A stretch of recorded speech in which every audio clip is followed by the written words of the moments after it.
3 early warning weather.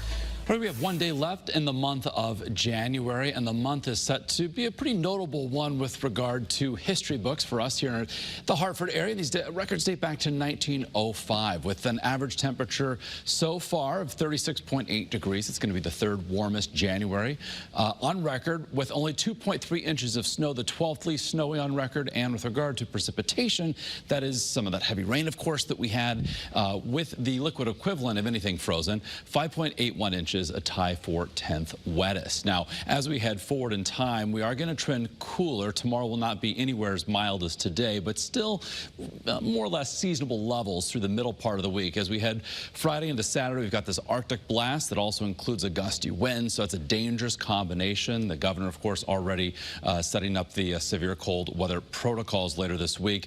And we're looking at primarily dry weather in the near term, so no major storms on the horizon. So just spoke to the snowfall situation for the month of January. We're looking at the season as a whole. 9.4 inches so far for the Hartford area, a deficit of 16.5 inches, and with less than an inch of snow measured so far. Bridgeport closing in on a 14-inch deficit there. So those numbers will continue to grow.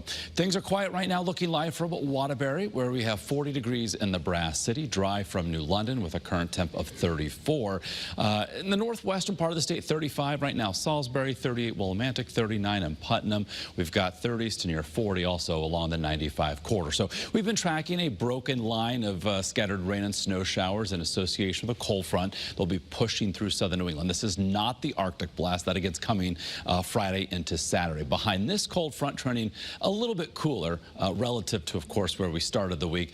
29 now, Albany, Syracuse, 24 in Buffalo. So nothing too extreme. Again, temps tomorrow a little bit closer to what's considered typical or average for this time of year.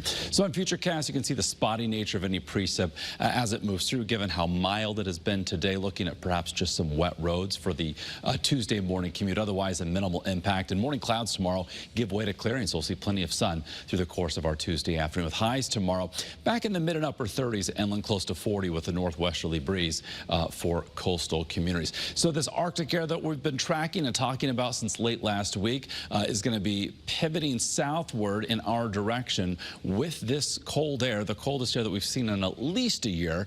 The wind is going to drive wind chill values, that feels like value, down into the -10 to -20 to -30 degree range. And we're speaking specifically Friday night into early Saturday morning. So as that colder air arrives on Friday, we'll see temperatures peak early in the pre-dawn hours and then transition in the downward direction as the day progresses. When you factor in the wind chill values in the morning going from the 20s into the teens, and then eventually from the single digits to below zero by the Friday evening commute. The worst of it is Saturday morning, waking up to wind chill values 15 to nearly 30 degrees below zero. The wind begins to relax a bit by Saturday afternoon. We'll see plenty of sunshine, but that's not going to do much to help us temperature-wise. But at least with the subsiding wind chill values come back up above zero. So between now and the end of the week, things are pretty quiet, mid and upper 30s, dry and storm-free, a good amount of sunshine. Temperatures drop on Friday. Also want to point out for Saturday, there's the potential for some record cold. -8 for the Hartford area, 5 for Bridgeport. That's the low temperatures.